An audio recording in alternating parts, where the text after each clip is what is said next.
Syekh Ibnu Athaillah dari Al-Fatihah. A'udzu billahi minasyaitonir rajim. Bismillahirrahmanirrahim. Alhamdulillahirabbil alamin arrahmanir rahim maliki yaumiddin. Iyyaka na'budu wa iyyaka nasta'in ihdinas siratal mustaqim. Shiratal ladzina an'amta 'alaihim ghairil maghdubi 'alaihim waladdallin. Nah, hadirin dan hadirat yang dimuliakan oleh Allah Subhanahu wa taala, kita lanjut kepada hikmah yang kedua. Hikmah yang kedua ini Ibnu Athaillah berkata, iradatukat tajrid ma'a iqamatillah iyyaka fil asbab minasyahwatil khafiyah wa iradatukal asbab ma'a iqamatillah iyyaka fit tajrid inqitatun minal himmatil aliyah. Artinya iradatuka, keinginanmu. Iradah itu keinginan. Jadi kudrat iradah itu keinginan. Iradatuka, keinginan kamu, at-tajrid, akan tajrid. Nanti saya jelaskan tajrid itu apa ya. Ma'a, bersama, padahal iqamatillah, Allah menempatkan iyyaka kepada kamu fil asbab, pada asbab. Nanti saya jelaskan juga. Minasyahwatil khafiyah, termasuk syahwat hawa nafsu yang samar. Iradatuka wa iradatuka, dan keinginanmu, kehendakmu, al-asbab, untuk berada di posisi asbab, ma'a iqamatillah iyyaka, padahal Allah menempatkanmu fit tajrid, dalam tajrid, inhitatun minal himmatil aliyah, itu termasuk turun dari cita-cita yang tinggi. Nah, saya jelasin dulu. Jadi orang yang ada di makom tajrid atau asbab, dia pindah ke tajrid, itu termasuk hawa nafsu. Apa itu makom asbab? Makom, posisi di mana untuk mencapai tujuan, untuk mencari fasilitas ibadah perlu usaha. Nah, asbab itu artinya sebab. Sebab itu artinya ya sebab-sebab. Artinya asbab itu jamak dari sebab-sebab. Bisa jadi artinya ikhtiar, bisa diartikan ikhtiar juga. Orang yang dalam, katakanlah, memperoleh harta, dia perlu ikhtiar. Ini asbab nih. Ini mayoritas manusia di sini. Nah, tapi ada juga yang tidak di sini. Nah, itu ya. Lalu sebab-sebab itu juga doa juga. Jadi doa bisa termasuk sebab. Nah, ini. Jadi orang yang dalam memperoleh harta, dia masih perlu usaha. Ini namanya makom asbab. Yang kedua ini makom tajrid. Tajrid itu artinya melepaskan, izalatus saub, melepaskan baju, menghilangkan, meniadakan. Maksudnya meniadakan apa? Meniadakan sebab. Ini tajrid. Orang yang gak usah ngapa-ngapain, rezekinya udah dijamin. Dia nggak usah kerja, dia nggak usah bisnis, dia nggak usah jadi PNS, dia nggak usah ngapa-ngapain, itu rezekinya udah ditanggung, udah dijamin. Itu namanya tajrid. Nah, itu.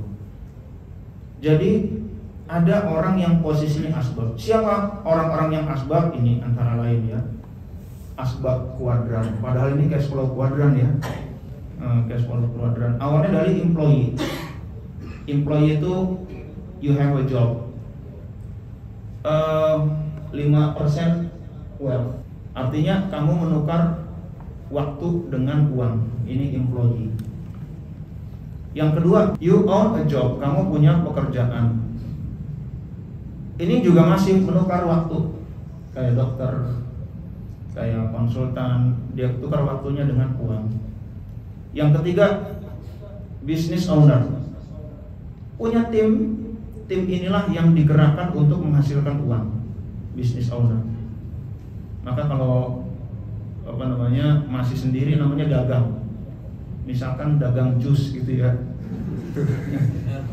Sendiri ini dagang namanya ya. Tapi kalau udah anak buah, jusnya udah 33 gitu kan. Masya Allah, ini udah business owner nih. Saya kenal ada teman tuh, gitu, jangan sebut namanya ya. Itu kalau udah banyak orang bekerja sama menghasilkan keuntungan, namanya bisnis. Kurang lebih gitu gampangannya lah ya, gampangannya. Lalu berikutnya, dia nggak perlu banyak-banyak uang, dia nggak perlu ngatur banyak orang, tetapi uang itulah yang menghasilkan uang. Yang pusing biar orang, yang ngatur biar orang, tugas dia membiayai. Nah itu ya, nah itu investor. Ini semua adalah makom asbab, karena masih untuk mencapai keinginannya dia masih perlu usaha. Nah itu ya. Tapi ada yang makomnya tajrid, dia nggak perlu apa-apa, itu udah dijamin. Siapa? Antara lain Ustadz. Nah Ustadz ya, Ustadz ini kadang-kadang di kampung-kampung itu ngajar gitu ya. Uangnya dari mana kita nggak ngerti, tahu-taunya ada yang ngasih beras, ada yang ngasih pisang. Ya Pak Ustadz Rizky ya. Nah ini pengalaman ya. Ada yang ngasih macam-macam ya, uang gitu ya. Ada yang ngasih istri ya, Pak Rizky ya. Nah itu. Jadi ustadz begitu. Tapi ini ustadznya ini tajridnya tajrid agak asbab nih, nggak full ya. Kadang-kadang begitu, ada yang begitu kadang-kadang. Kiai, apalagi katanya kalau ustadz itu istrinya satu. Kalau udah kalau kiai itu istrinya 4 gitu ya, lebih dari 1 itu berarti kiai. Maka saya mau jadi ustadz aja dah. Saya nggak mau jadi kiai gitu ya, karena kiai syaratnya itu berat itu. Nah dia mimpin pesantren, dia cuma ngajar santri, namanya kiai. Kadang-kadang di kampung itu ya, Ustadz saya mau nitip anak buat belajar. Oh ya silakan, rumahnya nggak ada apa-apa. Ya udah deh kalau gitu kamar yang satu dikorbanin, anaknya jangan di situ, kamu bareng sama anak yang lain. Mulailah ada santri 1-2 di situ. Lama-lama ada yang lagi nitipin, Ustadz saya nitipin anak saya. Lama-lama digeser tuh. Tautannya dia bikin di sekat-sekat, lama-lama jadi pesantren. Nah itu juga agak-agak tajrid juga ya, agak tajrid. Nanti saya jelaskan. Kalau di Ibnu Athaillah ini ada 2, saya kembangkan menjadi 4 kelas. Nah, berikutnya adalah ahli riyadhah. Dia zikir aja kerjaannya. Ada tuh orang dibilang itu kerjaannya apa sih dia? Cuman maulid, ratib, cengar-cengir. Makan terus sering undang orang ke rumahnya untuk ngasih makan. Bingung orang-orang, dia dapat duitnya dari mana ya? Kerjanya cuma maulid, ratib, tahlil, tapi sering ngajak orang-orang makan di rumah dia. Mending makannya sederhana, makannya luar biasa. Saya sering makan di situ. Kebuli, wah daging, habis kebuli udah selesai, ada dessertnya. Dessertnya durian. Masya Allah, kebuli ada kuahnya marak. Masya Allah. Ini kalau maulid begini terus kita bisa gemuk ya. Ya Allah. Jadi orang-orang bingung, itu ustadz itu kerjaannya apaan? Cuman cengar-cengir, maulid, ratib, zikir, rezeki ada aja. Sering undang-undang orang. Ahli riyadhah. Apalagi yang makomnya waliullah. Nah, yang waliullah ini udah full tajrid. Maka kalau kita perinci lagi, ada orang yang asbab full. Dia betul-betul nyari rezekinya itu, rezeki dalam arti alat ibadah ya. Rezeki dalam arti fasilitas untuk ibadah. Untuk menggapai fasilitas ibadah, dia betul-betul kerja bisnis yang tadi asbab kuadran tadi ya. Nah, tapi ada yang asbab less tajrid. Nah, dia asbab, tapi dia agak-agak tajrid. Siapa tuh? Pengusaha juga, ustadz juga, gitu ya. Saya nggak mau nyebut nama orangnya. Karena lagi bicara ya, saya juga bingung mau dibilang pengusaha. Saya bukan pengusaha, cuman Allah ini aja ya, tarik saya jadi pengusaha gitu, bingung. Saya bilang saya bukan pengusaha, saya biasa aja, saya cuma ustaz. Karyawan 100, masa bukan pengusaha? Tadi kan ada orang-orang gitu kan. Iya ya, kalau dibilang bukan pengusaha, usahanya banyak. Masa sih bukan pengusaha? Ya udah deh, saya nurut deh dibilang pengusaha gitu kan.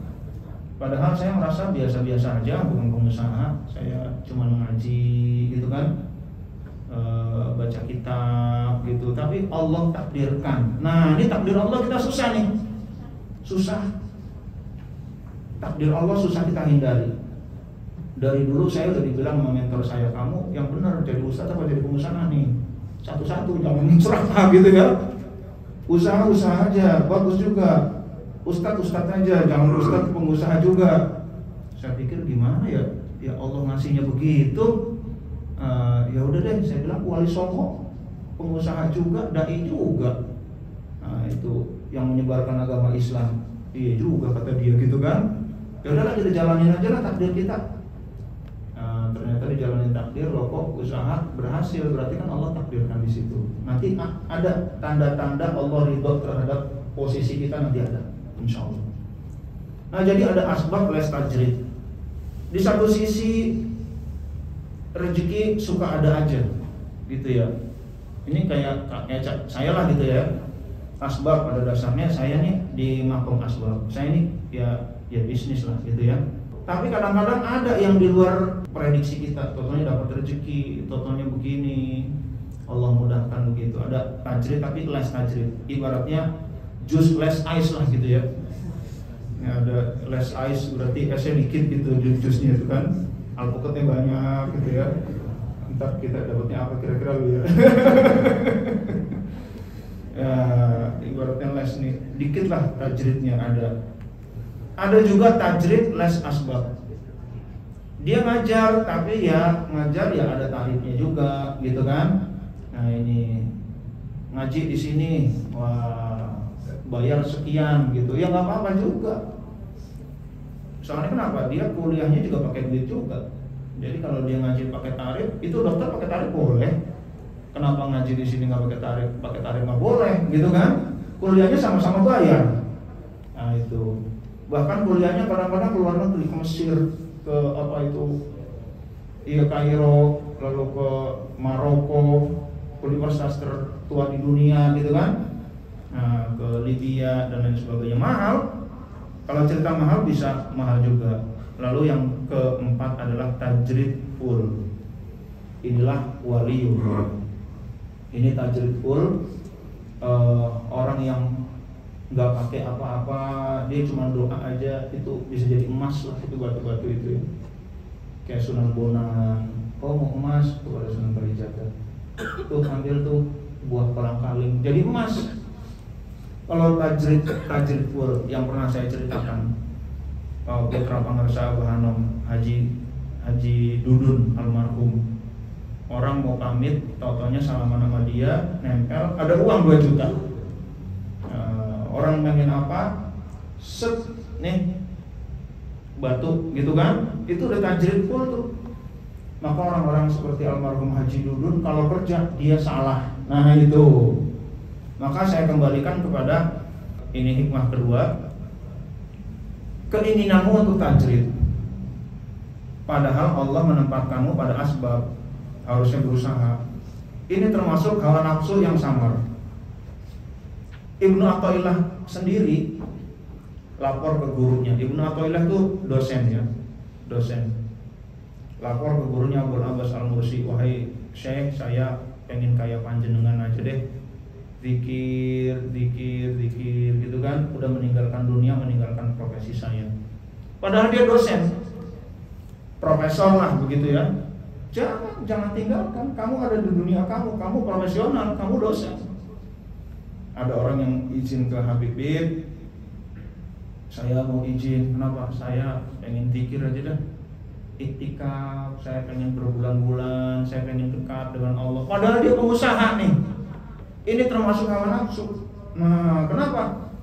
Dibutuhkan banyak orang, gitu kan? Ada yang begitu tuh. Kadang-kadang dia usahanya bubar. Kenapa? Gara-gara dia pengen tajrid. Nih, pengen tajrid. Sampai usahanya bubar, keluarganya berantakan. Padahal dia diperlukan oleh keluarga, dia diperlukan oleh bisnisnya. Saya tanya dia, gimana kabar bisnis? Iya, bubar. Bisnis apa? Padahal dia dulunya pengusaha besar loh. tapi gara-gara pengen dikir, pengen itikaf, pengen tajrid kayak orang-orang nggak apa-apa, totalnya dapat makan, akhirnya usahanya bubar. Di balik usaha itu ada berapa karyawan? Di balik berapa karyawan ada berapa anak yang harus dibiayai sekolahnya? Itu jihad juga. Jadi orang yang asbab pengen tajrid itu termasuk hawa nafsu. Orang yang tajrid pengen asbab itu turun derajat. Habib mau izin ke Habib Anis, Habib Novel izin ke Habib Anis. Belum ngomong Habib Anis sudah bilang, ada murid saya ini ngajarnya udah bagus, ilmunya udah bagus, dia malah pengen kerja. Kata Habib Anis, Habib Novel mau izin gak jadi. Ya, baru mau ngomong, totalnya Habib Anis sudah bilang, ya gak jadi deh, gak jadi izin dia. Nah itu jangan nyebrang. Nah jadi yang gak boleh adalah nyebrang dari tajrid ke asbab. Kalau memang takdir Allah adanya kita di asbab, berjuanglah di asbab. Nah, berikan manfaat sebesar-besarnya di asbab. Asbab jangan merasa kalah dari tajrid. Kayaknya saya makomnya nggak bisa itu. Kayaknya kalau mau jadi makrifat kayaknya harus begitu. Belum tentu. Kemuliaan itu belum tentu. Takdir Allah di mana nih? Nah kita lihat. Nah, itu ya. Jadi jangan berkecil hati dengan asbab. Bisa jadi asbab lebih mulia daripada tajrid. Tajrid manfaatnya buat diri sendiri, giliran asbab manfaatnya buat banyak orang. Nah itu dia luar biasa tuh. Belum manfaat buat customer, manfaat dan lain sebagainya. Belum manfaat buat negara. Masya Allah, kalau dia bertajrid sendirian aja deh, sendiri aja dia riyadhah dzikir dia sendiri doang. Tapi manfaatnya memang katakanlah dia makomnya tinggi, tapi kebermanfaatannya jadi kecil. The right man on the right place ya. Iya. Orang yang tepat berada di tempat yang super sekali ya. The right man on the right place. Selanjutnya saya ingin menyampaikan ciri Allah ridho kita berada di makom asbab. Nah, kita harus tahu kita ini berada di mana. Kita ini di mana sih gitu kan? Ya, saya juga coba deh bisnis gitu kan. Saya ustadz, lalu basisnya ustadz saya. Karena ya di pesantren belajarnya agama. Sampai sekarang bisnis masih yang dibuka kitab-kitab. Jadi memang dasarnya ustadz ya senangnya ilmu gitu. Senang ilmu saya. Maka udah bisnis, sudah sibuk kayak apa, saya tetap S3 pengen insyaallah ya, mudah-mudahan Allah mudahkan ya, amin. Jadi saya udah daftar S3 nih, dasarnya saya senang ilmu. Nah itu. Tapi saya coba bisnis lah. Pas saya coba bisnis, lihat ada kriteria ini apa enggak. Nah, apa kriterianya bahwa Allah ridho kalau kita di asbab? Yang pertama, cukup kebutuhan dan sedekah. Jangan keinginan ya. Keinginan nanti saya pengennya Bugatti. Kayak Cristiano Ronaldo repot. Jadi cukup kebutuhan dan sedekah. Nah itu kriteria pertama bahwa kita ini diridhoi di asbab ini. Asbab itu yang tadi 4 kuadran ya, investor, bisnis, self-employed dan employee. Kita diridhoi nggak sama Allah di situ? Nah kita lihat, kita intip. Yang kedua, tidak lalai dari zikrullah. Bisnisnya kencang tapi zikirnya kencang. Nah itu berarti dia diridhoi oleh Allah. Mudah-mudahan amin ya rabbal alamin. Jadi itu bisnis kencang, zikir kencang. Bisnis kencang, ngaji kencang. Bisnis kencang, ibadah kencang. Ini berarti diridhoi oleh Allah. Giliran jusnya 3 gitu ya. Ibadah kencang tapi giliran jusnya 300. Enggak ngaji, enggak zikir, enggak sholat misal gitu ya. Tapi kalau Mas harus insya Allah ya. Insya Allah apaan? Ya insya Allah terus bertakwa pada Allah ya. Nah jadi ketika jusnya 3, dia zikirnya 300. Ketika jusnya 30, dia zikirnya 3000 sehari. Ketika jusnya 300, dia zikir sehari 30.000. Masya Allah, itu ya. Itu bukti bahwa jusnya diridhoi oleh Allah. Nah itu. Jadi tidak lalai dari zikir kepada Allah Subhanahu wa taala. Lalu apalagi ciri Allah ridha kepada usaha kita? Yang ketiga, tidak terjebak haram. Itu. Jadi riba itu nggak kena, gitu ya. Riba nggak kena, kezaliman nggak kena, kita nggak nipu, nah itu nggak bohongin orang, nah itu tidak terjebak yang diharamkan oleh Allah. Yang kita jual bukan barang-barang yang haram. Nah ini makomnya asbab, usahanya apa? Narkoba, gitu kan? Ya Allah, Allah nggak ridho nih makom asbab. Udahlah, daripada ente dagang cuma narkoba, ente tak cerita aja dah, dikir aja dah, daripada asbab dagang narkoba, gitu kan? Ya Allah, dagang yang, ya Allah, maka usaha juga tergantung usahanya. Nanti kita bikin usaha yuk, apaan? Bikin kolam renang di mana? Di kaki gunung itu boleh, asal kolam renang syar'i. Yang laki nggak bisa melihat perempuan, gitu ya? Bisa nggak tuh? Kan ada rumah sakit ibu dan anak, bikin kolam renang ibu dan anak. Jadi ini untuk ibu dan anak nih. Anak umur sekian masih boleh lah ngeliat-ngeliat, gitu ya. Tapi kalau bapaknya mau berenang, ini ada sekat sebelah sana bapaknya. Nah, kolam renang syar'i nih, gitu ya. Itu nggak terjebak haram, karena itu kan bisa menjadi banyak haramnya tuh di situ tuh. Nah, padahal berenang itu bagus, diperintahkan oleh Rasul. Saya kan berenang ini diperintahkan oleh Rasul, soalnya berenang dekat-dekat cewek, gitu kan? Ya alasan aja tuh. Ya Allah, astagfirullahaladzim, gitu kan? Alasannya hadis Rasul. Ya Allah, itu, nah itu, gitu. Jadi bahkan lihat juga ketika bisnis itu ada peluang bisnis apaan? Franchise apaan? Makanan apaan? Makanan yang menyehatkan atau makanan yang memberikan banyak bahaya? Oh enggak kok, cuma jus. Oh kalau jus nggak apa-apa, itu bagus, gitu ya. Oh ini franchise-nya ini makanan tapi banyak micinnya. Nah ini saya nggak mau nih. Nah itu bisa mendolimi banyak orang. Misha. Ya Allah, itu ya. Udah mahal tuh, franchise-nya udah 808 juta tuh ya. Udah banyak ya. Wallahu a'lam ya. Oke, tapi itu masih halal ya. Misha itu halal ya. Cuman mahalnya itu halalan thayyiban mahalan, gitu ya. Iya, thayyibannya ya bolehlah gitu ya, tapi halalan thayyiban mahalan itu agak beratnya di situ tuh. Lalu berikutnya, tidak terjebak haram, bahwa kita asbab pergaulan kok baik gitu ya. Nah ini pergaulannya bukan dengan mafia, pergaulannya bukan dengan yang ahli maksiat, bukan. Tapi pergaulannya baik, bisnis tapi pergaulannya baik. Ternyata orang-orang yang kita hire ini orang-orang yang Mas Bahrul ngetesnya aja pakai baca Quran, gitu kan? Masya Allah. Coba kamu senang sama Al-Quran nggak? Senang, coba baca. Pas baca benar. Kalau jus senang nggak? Bagus, berarti kamu peduli kesehatan. Maksudnya gitu. Nah, jadi tesnya baca Quran. Supaya apa? Ini kan lingkungan. Jadi lingkungannya lingkungan yang Qurannya pada doyan, gitu kan? Kita menciptakan sebuah lingkungan yang positif.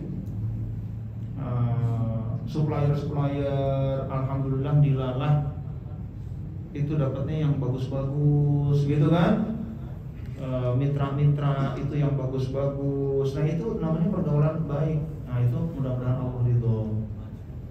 Nah itu, jadi saya juga cari karyawan di mana? Di Tasik, mana? Suryalaya. Oh, buka lowongan di Suryalaya. Kalau ada ini silakan, datanglah 12 orang dari SMK Suryalaya, ayo ngelamar, gitu kan?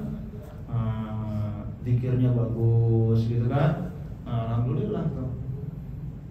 jadi dicekoki Quran bisa. Nah, pergaulan baik dan otomatis terhindar dari orang-orang jahat yang membuat kita ini dilematis ya. Tadi orang-orang yang bisa mencederai akidah kita, orang-orang yang bisa menjauhkan kita dari Allah. Na'udzubillah min dzalik. Yang keenam, niatnya niat baik. Kita usaha dalam rangka apa sih? Usaha dalam rangka membangun dana perjuangan. Nah, itu ya, supaya dana perjuangan ini besar.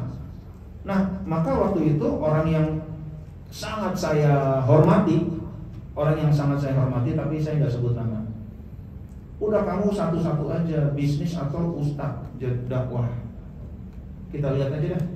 Nanti kalau memang Allah ridho, usahanya Allah mudahkan. Kullun muyassarun lima khuliqalah. Setiap orang dimudahkan menuju tujuan diciptakannya manusia itu. Dimudahkan. Lalu ya saya dagang loh, kok bisa gitu ya, alhamdulillah. Ini kok berhasil, itu bukan saya, Allah yang memberhasilkan. Berarti Allah menempatkan saya di asbab les tajrid. Nah, itu karena saya termasuk ustadz yang kurang ajar, ngajarnya kurang. Nah, jadi kurang ajar nggak apa-apa, saya senang begitu. Jadi bisa banyak sama keluarga, gitu kan? Itu ada keseimbangan. Nah, kita lanjut lagi. Ciri di tajrid bagaimana? Nah, ini kita harus tahu. Kita ini asbab atau tajrid? Kalau kita asbab, tumakninah lah di asbab. Asbab nggak kalah mulia dari tajrid itu. Ada orang yang pindah ke tajrid malah hilang kemuliaannya. Tujuan diciptakan oleh Allah jadi ini dirusak, gitu kan? Allah menciptakan dia untuk di makom asbab, dia memaksakan diri di makom tajrid. Nah, begitu pula ada orang yang diplot untuk makom tajrid, ya dia ke asbab, dia turun lagi. Yang kayak Pak Haji Dudun, dia dengan doa aja udah selesai semua, dia kerja. Padahal dia perlu banyak zikir, dia perlu banyak qiyamul lail, dia perlu banyak riyadhah. Ada seorang dia doktor, dia pernah kerja di Bursa Efek, dia ahli keuangan. Lalu dia datang ke Pak Haji Dudun, putra pemersah Allah itu almarhum. Dia manggilnya ini Mang, gitu ya. Mang, yang itu dikasih riyadhah itu, hizib ini, yang itu dikasih riyadhah ini, sekian bulan, yang itu dikasih bacaan ini, yang itu dikasih riyadhah ini, yang ini. Kok saya enggak, cuman zikir jahri sama zikir khafi doang? Kata dia begitu. Padahal dia sering datang, orang datang minta riyadhah dikasih, yang ini minta riyadhah dikasih, yang ini minta kholwat sekian bulan dikasih. Dia enggak dikasih apa-apa. Mang, kok saya cuma dikasih zikir jahri sama zikir khafi doang? Neng mah enggak perlu, neng ada pekerjaan yang lebih mulia.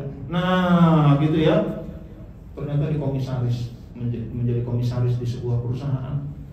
Lalu dia makin sibuk lagi. Nah, jadi memang waktu itu dia silo ingin menjadi tajrid, tapi nggak boleh gitu. Nah, bagaimana orang yang diridhoi oleh Allah di makom tajrid? Dia nggak kerja aja cukup. Nah, ini makomnya tajrid nih. Ini kita kayaknya asbab semua nih, muka-muka asbab nih ya. Muka asbab nih. Nggak ngerti tuh kalau Mas Bahrul jadi wali. Kita nggak ngerti nih. Nyobain nggak kerja 3 bulan, ada yang nganterin beras nggak ya gitu ya. Ya Allah, beras kagak ada yang nganterin juga. Ya Allah. Ciri-ciri Allah ridho di tajrid adalah cukup. Teman saya namanya Ustadz Ali, dia kepala trainernya Jamil Az-Zaini, lembaga training yang sangat populer lah. Jamil Az-Zaini punya lembaga training, para trainer, dia koordinator seluruh Indonesia. Kalau dia mau, dia bisa paling sering isi training, uangnya bisa paling banyak. Yang ngatur jadwal dia. Pak Jamil Az-Zaini di mana, trainer-trainer pendampingnya siapa, dia ngatur. tapi dia mimpin pesantren. Nah, tajrid apa asbab nih?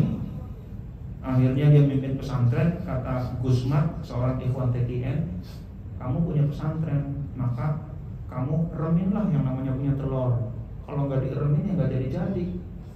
Saya kan punya pekerjaan, saya trainer, tinggalkan. Terus rezeki saya sama anak-anak santri kan selama ini dari saya ngisi training, Allah akan kasih. Ya Allah, santrinya banyak, gratis. Yang diandelin fee dari trainingnya dia selama ini. Tahu-taunya di-cut, suruh nungguin pesantren. Bagaimana tuh ceritanya gitu ya? Tapi inilah akhirnya dia gitu ya, iya. Saya tinggal di pesantrennya. Dia pesantren aja. Ya udah dia jadi nongkrongin santri.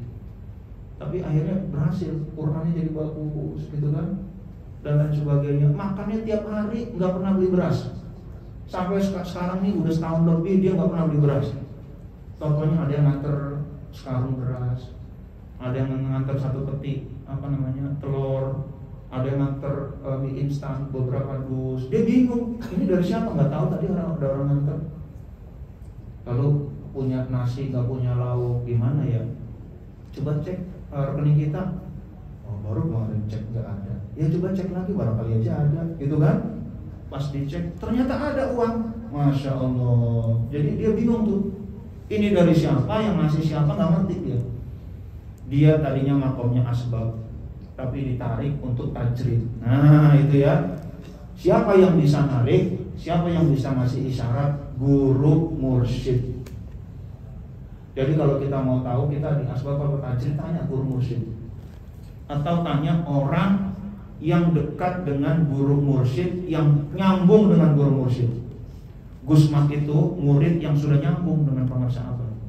Bah, ini gimana nih gitu kan? Dijawab oleh pengarsaabah. Oh, gini. Itu sebenarnya hakikatnya dari guru mursyid. Kita ada orang-orang yang memang murid-murid pengarsaabah, ada orang-orang yang nyambung kepada beliau. Bahkan mau keluar rumah aja harus izin. Enggak dapat izin dari Abah Hanaf, enggak keluar dia. Katanya janji sini, iya pengarsa abah nggak ngizinin. Itu saking komunikasi dengan guru mursyid itu intensif sekali, tiap hari dia. Nah jadi seperti itu guru mursyid melalui orang-orang. Yang kedua, itu ustadz ternyata diberikan kecukupan oleh Allah. Lalu ketika nggak ada, tenang. Ini ciri keduanya nih. Nggak ada duit, tenang dia. Nggak ada beras, tenang. Nggak berasa gerusuk, tabungan tinggal 2 juta, gitu kan, ya Allah, gitu ya, 2 juta tinggal, gitu. Lalu dia pusing. Nah ini bukan tajrid nih berarti, udah asbab lah. Ngaku aja lah daripada bonyok gitu kan. Nah, itu. Tapi kalau orang tajrid itu teman saya itu nggak punya duit, cengar-cengir aja dia. Dia bawa santrinya ke Palembang, harus pakai bis, biayanya bagaimana dia juga bingung. Dia cuma Ustaz Latif doain, kita mau gitu ya, kita mau ke Palembang nih, gitu. Mudah-mudahan santri ada rezekinya, gitu kan. Dia cuma bikin status lagi ngecor, gitu tuh. Tokonya ada aja rezeki, tapi tenang tuh orang tuh, nggak punya duit, dia tenang. Waktu saya kesana, dia terus terang saya nggak punya duit, udah nggak usah mikirin tiket saya, ntar aja transfer. Iya, iya nggak gitulah ya. Udah gak usah mikirin tiket, pokoknya kita datang dan lain sebagainya. Makannya ada apa, ayo kita makan. Yang ketiga, bebas tomat. Orang yang benar-benar berada di makom tajrid enggak silo terhadap orang-orang yang hartanya banyak, enggak. Harta banyak sama aja, emas sama batu bagi dia sama. Itu tajrid full tuh. Kalau udah bisa begitu berarti tajrid full. Nah ini yang berat nih. Nah itu, jadi handphone iPhone 13 Pro itu bagi dia sama dengan handphone Oppo. Ini handphone Oppo gitu ya. Ya Allah. Ya handphone Oppo ini, gitu kan? Itu sama tuh bagi orang yang tajrid, nggak ada bedanya. Berlian sama batu nggak ada bedanya. Nah itu berarti bebas tomat. Kaya sama miskin nggak ada bedanya. Bahkan dia kasihan sama pejabat-pejabat, kasihan banget gitu ya. Itu orang kok pada rebutan jabatan, padahal jabatan itu berat di akhiratnya gitu kan. Itu. Yang keempat, dia ibadahnya waktunya udah penuh dengan ibadah. Nah, inilah hadirin dan hadirat yang dimuliakan oleh Allah Subhanahu wa taala. Jadi bisa jadi suatu saat kita nggak ngerti, tahu-taunya kita bisnis kok gagal maning gitu ya. Lalu mau bisnis berhasil tapi dengan syarat terjebak haram. Jangan-jangan memang Allah tarik kita ke makom tajrid. Ada yang begitu, bisnis gagal terus, giliran jadi ahli zikir dia hidup. Nah begitu ya, kita nggak ngerti nih. Pokoknya terserah Allah. Nah itu ya. Jadi yang tidak boleh kita menyeberang.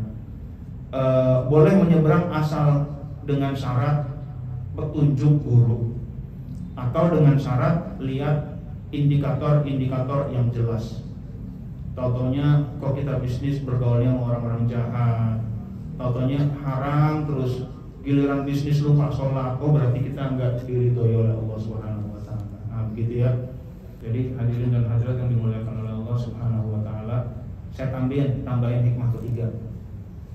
Hikmah ketiga ini Ibnu Athaillah berkata, sawabiqul himam la tahriku aswarul aqdar, bukan asror tapi aswarul aqdar. Semangat yang menggebu tidak dapat menembus takdir. Maksudnya bagaimana? Ada orang yang semangat jadi wali tapi takdirnya belum ditakdirkan, nggak bisa. Ada orang yang semangat jadi pengusaha tapi takdirnya belum, ya nggak bisa. Menurut indikator-indikator ini saya harusnya menjadi asbab. Kalau jadi asbab pasti berhasil, ya enggak juga. Tapi minimal petunjuknya sudah benar. Saya mau ke Bintara. Mau ke Bintara keluar dari Idolmart. Itu kan harusnya ke kanan. Itu petunjuknya udah benar. Tapi kalau saya mau ke sebelah sana, kemana tuh? Pondok Gede ya. Pondok Gede berarti saya ke kiri. Nah, kalau saya tanda-tandanya 6 hal ini berarti saya di asbab. Saya tanda-tandanya 4 hal ini berarti saya di tajrid. Nah, meskipun begitu apa pasti berhasil? Belum tentu juga. Mas Bahru mau ke Setu, arahnya ke kiri. Kalau ke kanan salah ya? Salah. Yang betul petunjuknya adalah ke kiri. Kalau Mas Bahru pulang ke kiri, udah pasti sampai belum? Belum tentu. Itu terserah Allah Subhanahu wa ta'ala. Nah, hadirin dan hadirat yang dimuliakan oleh Allah Subhanahu wa ta'ala, begitu pula keinginan-keinginan baik di asbab maupun di tajrid itu bisa jadi benar arahnya, tapi keberhasilannya itu sesuai takdir Allah, gitu ya. Jadi Mas Bahrun udah benar ke kiri, tapi itu tidak menjamin keberhasilan. Nah itu, contohnya Bekasinya utara, ganti alamat ke selatan gitu ya. Misalkan gitu. Nah, hadirin dan hadirat yang dimuliakan oleh Allah Subhanahu wa taala, kita boleh berikhtiar, kita berdoa, kita tawajuh dan lain sebagainya dalam rangka untuk mencapai cita-cita kita. Tetapi semua itu tidak dijamin kecuali Allah memberikan takdir. Maka kata saya ingat suatu saat ketika Jakarta itu berhasil keluar dari banjir, lalu ada suara Pak Anies Baswedan, ini sudah kita lakukan, kali sudah kita gali, lalu supaya lebih dalam lagi lumpur-lumpurnya udah kita ambil, sumbatan-sumbatan udah, pompa-pompa udah ada di mana-mana. Lalu apa kata beliau? Semoga ikhtiar kita berjumpa takdir Allah. Kata beliau begitu tuh. Ini kalau udah begini pasti berhasil, nggak begitu? Semoga ikhtiar kita berjumpa takdir Allah. Nah itu. Jadi yang membuat berhasil itu adalah takdir Allah Subhanahu wa ta'ala. Tapi ini agak nge-lag nih laptop saya ya. Jadi menggebu, semangat menggebu baik semangat untuk tajrid maupun semangat untuk asbab boleh. Tetapi perlu diketahui bahwa semua itu tergantung takdir. Kalau gitu buat apa dong ikhtiar? Nah itu ya. Kalau memang takdir saya jadi orang kaya, saya diam aja jadi orang kaya. ya keyakinannya benar, caranya salah. Kalau emang saya ditakdirkan sampai ke Setu, ya sampai aja. Keyakinannya benar, tapi caranya salah. Mas Bahrun nggak jalan ke kiri, gitu kan? Nah itu, jadi cara juga ikhtiar perlu dilakukan. Maka apa manfaat ikhtiar? Kalau memang takdir itu sudah ditentukan, apa manfaat ikhtiar? Bentuk taat kepada Allah Subhanahu wa taala. Saya sakit, saya ridho nggak dengan sakit saya? Alhamdulillah, mudah-mudahan saya ridho.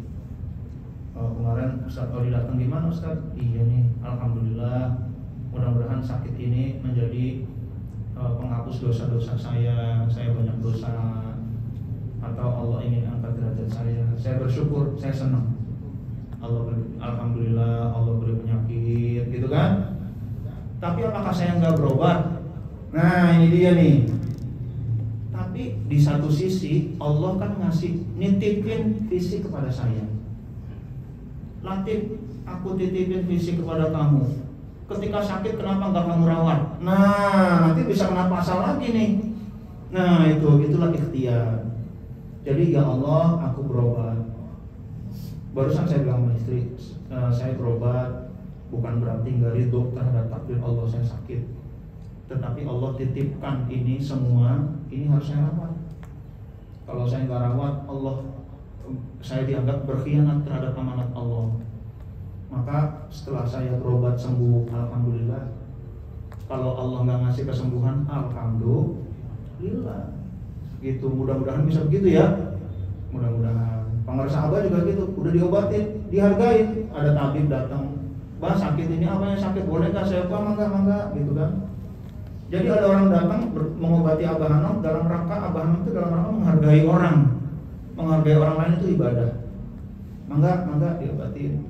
Ternyata gimana bah? Iya, sakitnya masih betah. Kata Abah Hanum gitu ya. Allah takdirkan gitu, terima beliau, karena itu meninggikan derajat. Maunya bagaimana? Ya kita maunya sembuh gitu ya. Tapi kalau Allah ngasihnya sakit, ya monggo, terserah Allah, nggak ada yang bisa menolak Allah. Tapi tetap ikhtiar, tetap berobat, bekam, akupunktur, dokter. Tadi juga saya ke dokter, saya langsung ke fisioterapi, gitu kan? Ya pokoknya ikhtiar harus maksimal. Tetapi yang menyembuhkan adalah Allah Subhanahu wa taala. Biar nanti ketika di akhirat, Latif, kamu saya kasih badan, kenapa disia-siakan? Cedar ya Allah itu. Supaya saya membuktikan kepada Allah, ya Allah, aku ikhtiar dengan baik menjaga amanat dari Engkau ya Allah. Kesembuhan yang memberikan Engkau. Nah itu. Jadi khawatirnya kalau nggak ikhtiar, nanti saya kena pasal menyia-nyiakan titipan Allah. Nah itu contohnya. Jadi meskipun takdirnya itu dari Allah, tapi ikhtiar harus sebaik-baiknya. Bisnis harus sebaik-baiknya, kerja harus sebaik-baiknya. Yang kedua, ikhtiar kita itu memiliki muatan positif atau negatif. Udah ditakdirkan oleh Allah rezekinya Mas Bahrun 100 miliar gitu kan. Amin. Ternyata Mas Bahrun itu untuk mencapai 100 miliar ditempuh dengan cara yang halal dan menyehatkan gitu ya. Itu berarti mendapatkan ridha Allah Subhanahu wa taala. 100 miliarnya udah dijamin sama Allah. Tapi jalan halal dan tidaknya itu gak dijamin. Mas Bahrun sebelum meninggal itu hartanya harus 100 miliar dulu kalau memang takdirnya begitu. Yang ketiga adalah memantaskan diri, ikhtiar itu ya. Kita pantaskan diri kita untuk sehat, ya kita berikhtiar. Lalu kita ini di hikmah yang ketiga ini ada dua kata kunci. Ini agak melek ya, tapi nggak apa-apa nih. Ada dua yang perlu digarisbawahi. Pertama semangat. Yang kedua takdir. Menggebunya semangat tidak dapat menembus benteng takdir. Nah ini dua hal yang perlu dibahas. Lalu yang kedua, kalau begitu apa manfaat kita beriman kepada takdir? Ini jadi mengajarkan tauhid ya, kitab Al-Hikam Ibnu Athaillah As-Sakandari. Yang pertama, kalau kita tahu bahwa ikhtiar kita, semangat tinggi kita nggak akan menembus batas takdir, yang pertama kita menjadi tentram. Kalau emang gagal nggak apa-apa, memang bukan usaha yang bikin berhasil. Kalau emang nggak sembuh nggak apa-apa, yang menentukan Allah, ketentuan Allah pasti yang terbaik. Kalau memang, nah misalkan gitu ya, nggak lulus nggak apa-apa, berarti saya nggak boleh di situ. Nah itu. Jadi kadang-kadang kita jadi tentram gara-gara beriman kepada takdir. Yang pernah saya PDKT ke perempuan, sebelum PDKT, sebelum silaturahim ke rumahnya, saya sholat isya dulu, lalu doa, ya Allah, kalau emang dia jodohku mudahkan, kalau emang dia bukan jodohku nggak apa-apa, ganti dengan yang lebih baik, gitu ya. Pas saya datang ke rumahnya, diterima. 2 minggu lagi malam minggu, si malam panjang, gitu kan. Saya datang ke rumahnya lagi, ditemuin. 2 minggu lagi saya datang ke rumahnya lagi, nggak ditemuin. Alhamdulillah, tenang. Kenapa? Ya oke, kita semangat. Orang tua dua-duanya setuju, tapi anaknya nggak setuju kan, gitu kan. Ya Allah, terima kasih ya Allah, barangkali ini takdirmu, ini sesuai dengan keinginanku, ini berarti tanda dari Engkau ya Allah. Alhamdulillah. Besok lagi datang, nggak ditemuin lagi. Alhamdulillah, memang takdir Allah begitu. Ditelepon nggak mau nyaut. Alhamdulillah, gitu. Jadi alhamdulillah tuh. Mana sih yang ditolak mulu ya? Alhamdulillah, Allah mau nyiapin yang lebih baik. Oh, Masya Allah. Masalahnya kapan gitu? Iya, ternyata setelah diseliki dia, saya berkata alhamdulillah, untung jadinya mau yang sekarang. Gitu. Allah memang ingin memberikan yang lebih baik dari berbagai aspek. Dia itu istri saya sekarang antitesis saya, gitu ya. Saya pendek, dia tinggi. Dari sisi fisik aja, saya kasar, dia halus, gitu kan.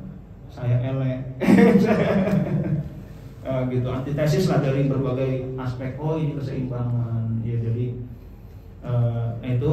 Jadi kita tentram kalau kita percaya kepada takdir, beriman kepada takdir, bahwa penentu keberhasilan bukan usaha kita, insya Allah tentram. Apapun yang terjadi, nikmat. Bapak Ibu hadirin dan hadirat yang dimuliakan oleh Allah, ini adalah senjata. Ilmu Ibnu Athaillah ini senjata. Kita dipersenjatai dengan banyak senjata nih. Senjata apa? Senjata takdir. Senjata apa? Senjata tawakal. Senjata apa? Senjata sabar. Kapan kita kepakainya senjata? Entar saat Anda sakit. Nah, kerasa tuh senjata ridho keluar. Saat gagal, oh senjata takdirnya keluar. Nah itu, ini kita nggak ngerti kapan ilmu ini kita pakai. Nah yang penting kita persenjatai dulu aja. Nah, jadi beriman kepada takdir membuat kita tawakal. Tawakal itu do the best, let God do the rest. Lalu ridho dengan pemberian, ya udah pokoknya kalau memang Allah beri segini, alhamdulillah. Barangkali Allah kasih dikit di dunia, tapi Allah kasih banyak di akhirat. Amin ya rabbal alamin. Itu Abdurrahman bin Auf nangis, dapat rezeki banyak, nangis. Kenapa? Itu Amr bin As lebih mulia dari aku. Tapi kenapa dia itu, bukan kenapa ya, tapi dia hartanya lebih dikit daripada aku, dia gak ada apa-apanya. Saya khawatir Allah ngasih harta rezeki aku di dunia banyak, di akhirat dikit, takutnya begitu, kata dia gitu ya. Dengan beriman kepada takdir, kita tidak dengki dengan orang-orang. Takdirnya beda-beda. Nah itu, takdirnya beda-beda. Lalu fokus pada yang halal. Nggak apa-apa deh, yang penting saya halal. Nah itu, kita nggak mau nabrak-nabrak kesana kemari. Dan kita ikhtiar itu dalam rangka menggapai cinta Allah Subhanahu wa ta'ala. Nah demikian dulu